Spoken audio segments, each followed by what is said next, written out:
Forensic team ने जब साबिक डीएसपी उस्मान हैदर की सरकारी गाड़ी की सीट्स को खोला तो उनकी आंखें फटी की फटी रह गईं। उनको अपनी आंखों पर यकीन ही नहीं आ रहा था कि ये सब कुछ कैसे हो सकता है। 1.5 माह से एक हाजिर सर्विस डीएसपी की अहलिया और बेटी के अगवा का मुअम्मा हल करने वाली तफ्तीशी टीम के सरकारी गाड़ी के सीट्स में लगा जब फॉर्म हटाया जाता है तो सबसे बड़ा सबूत उनको मिलता है। कहीं और वो सारी चीज़ें ढूंढ रहे थे, लेकिन ये सारी चीज़ें तो सरकारी गाड़ी के ऑफिसर यानी कि उस बच्ची के बाप और शोहर की गाड़ी के अंदर मिलते हैं। ये सबूत जब तफ्तीशी टीम के सरबराह SP investigation Model Town Ayaz Hussain ने रात के 3 बजे उस्मान हैदर के सामने रखे तो उन्होंने सिर्फ 10 मिनट सोचा और उसके बाद कहा, मुझे शेखुपुरा लेकर चलो। यहाँ से बेनिकाब होती है एक ऐसी खौफनाक दास्तान जिसको कोई तसव्वुर भी नहीं कर सकता। एक ऐसे खौफनाक जुर्म की दास्तान जिसने तालीम, तरबियत, प्रोफेशनलिज्म और खूनी रिश्तों की धज्जियाँ उड़ा के रखती। इंसानियत पे से यकीन जो है वो ख़त्म हो जाता है। जब इंसान अपने घर में महफूज नहीं तो वो दुनिया में कहीं पर भी महफूज नहीं रह सकता। जब तहफ़्फ़ुज़ देने वाला आपको दुनिया के सामने जो है वो ड्रामा करते हुए एक मास्क पहनकर पूरी दुनिया के सामने आपके सामने रह रहा है तो आप फिर किस पर यकीन करेंगे। इस दरिंदे ने जो आपके साथ रहते हुए मोहब्बत करने वाले, मोहब्बत की शादी करने वाले जब दरिंदे बन जाते हैं तो आप फिर किस पे एतबार कर सकते हैं। रवा बरस पंजाब पुलिस के एक हाजिर service deputy superintendent of police DSP Mohammad Usman Haider ने लाहौर के थाना बरकी में अपनी अहलिया और बेटी के अगवा का मुकदमा दर्ज करवाया। 18 अक्टूबर को दर्ज किए गए इस मुकदमे में उस्मान हैदर की जानिब से दावा किया गया कि 27 सितंबर से उनकी अहलिया और उनकी बेटी लापता है, जबकि उनके फ़ोन नंबर्स भी मुसलसल बंद है और ससुराल वालों को भी इल्म नहीं। FIR दर्ज होते ही तफ्तीश का आगाज़ कर दिया गया और इंतहाई जो इब्तदाई मरहला था उसमें पुलिस ने वही किया जो किसी भी अगवा केस में किया जाता है। SP investigation Model Town Ayaz Hussain ने बताया कि पुलिस ने उस्मान हैदर, उनकी अहलिया और बेटी का जो CDR है वो निकलवाया। तकरीबन वो कहते हैं करीबन 1000 नंबर्स की हमने जांच पड़ताल की और किन किन लोगों से उनका रब्ता हुआ था, कौन कहाँ मौजूद था और लोकेशंस जो है इनके पैटर्न्स वगैरह क्या थे। हर जाविये से फिर तहकीकात का आगाज़ किया जाता है। हुकाम के मुताबिक पुलिस ने सबसे पहले मुबैना मुगवी के जो करीबी रिश्तेदार हैं उनसे बात करने का आगाज़ किया। मुबैना मुगवी खातून की बहन, वालिदा और बहनोई से तफ्तीश हुई। इस दौरान कोई ऐसी बात सामने नहीं आई जिससे जो है इन्वेस्टिगेशन में मदद मिल सकती। अब न तावान का कोई मुतालबा है, ना किसी से दुश्मनी का सुराग है, ना कोई वाज़ेह धमकी मौजूद है। केस आगे बढ़ने की बजाय एक जगह पर ठहर जाता है। CDR के तफसीली जो तज़्ज़िये हैं इसमें एक गैर मामूली बात सामने आती है, जैसे तफ्तीश का रुख जो है वो चेंज होना शुरू हो जाता है। मुद्दई तो खुद पुलिस का हाजिर सर्विस DSP है। CDR से मालूम हुआ कि 25 सितंबर की रात 10:30 बजे से लेकर 3:30 बजे तक उस्मान हैदर का फ़ोन मुसलसल बंद था। करीबन 5 घंटे के लिए एक सीनियर पुलिस अफसर का फ़ोन बंद रहना यह बड़ा मिस्टीरियस लगा। इत्तफाकिया तो नहीं लग रहा था। यही वो लम्हा था जब शक व शुबहात जो है वो ठोस शक्ल इख्तियार करना शुरू कर देते हैं। यहाँ से कहानी में ट्विस्ट आता है और बड़ा खौफनाक ट्विस्ट आता है। DSP उस्मान हैदर अपने ससुराल वालों के जो केस वो फॉलो अप कर रहे थे उन पर धमकियाँ डलवाना शुरू कर देता है, उनको डराना धमकाना शुरू कर देता है। नवंबर 2025 में समिया की बहन यानी कि DSP की जो बीवी है उसकी बहन तहमीना शौकत ने पंजाब CM मरीम नवाज़ को ख़त लिखा। इल्ज़ाम लगाया कि DSP ने बीवी और बेटी को तशद्दुद का निशाना बनाया और कत्ल किया है। बेटी को छुपाया गया है, पता नहीं कहाँ पे, या कत्ल कर दिया गया, हमें कुछ नहीं पता। पुलिस पर गफलत का इल्ज़ाम लगाया।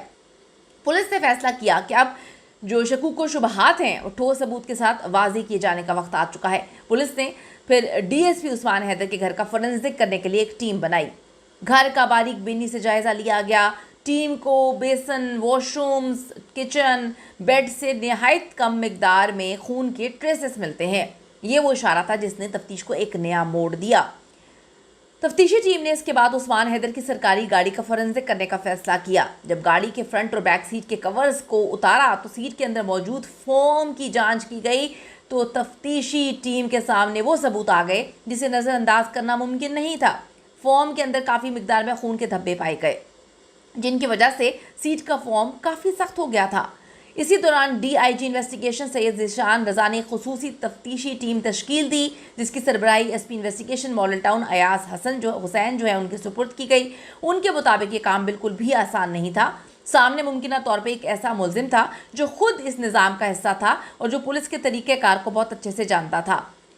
पूरी रात तफ्तीश जारी रही। जब तमाम शवाहिद एक एक करके मुलजिम उस्मान हैदर के सामने रखे गए तो वो खामोश हो गया। 10 मिनट के वक्फे के बाद उन्होंने एक ही जुमला अदा किया, मुझे शेखुपुरा लेकर चले। रात के 3 बजे गुप अंधेरा छाया हुआ था और शदीद धुंध फैली हुई थी। पुलिस की गाड़ी सियालकोट मोटरवे पर दौड़ पड़ी। काला शाह काकू इंटरचेंज के करीब पहुंचकर मुलजिम ने रुकने का इशारा किया।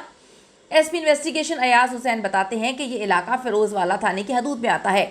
उस्मान हैदर ने बताया कि उन्होंने अपनी अहलिया की लाश यहाँ पर नाले में फेंकी है।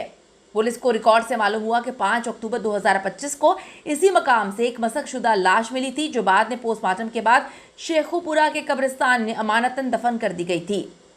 मुलजिम उसी रात पुलिस को लाहौर की तरफ लेकर आता है, जहां उन्होंने इंकशाफ किया कि उन्होंने अहलिया के बाद बेटी की लाश थाना कहना की हदूद में जो मेलाराम गांव है, इसके करीब नदी है, उसमें फेंक दी है। रिकॉर्ड खंगाला गया तो मालूम हुआ कि 27 सितंबर 2025 को यहां से भी एक नामालूम लाश मिली थी, जिसकी उम्र 20 से 25 साल मालूम हो रही थी, जिसकी जिना हॉस्पिटल में पोस्टमार्टम के बाद गांव पंजू के कब्रिस्तान में तदफीन की गई थी। उस्मान हैदर 25 सितंबर को रात 8 बजे बीवी और बेटी को घर से साथ लेकर जाता है। एयरपोर्ट के करीब रेस्टोरेंट पे तीनों बैठकर सुकून से इकट्ठे खाना खाते हैं। रात 11 बजे रिंग रोड के करीब बीवी और बेटी को ये कत्ल कर देता है। हिरासत में लेने के बाद डीएनए टेस्ट वो भी कराया गया। मुलजिम की गाड़ी से मिलने वाला खून मैच हो जाता है। मुलजिम डीएसपी उस्मान ने 2 शादियां कर रखी थीं। उस्मान हैदर अपनी पहली अहलिया को कत्ल करता है।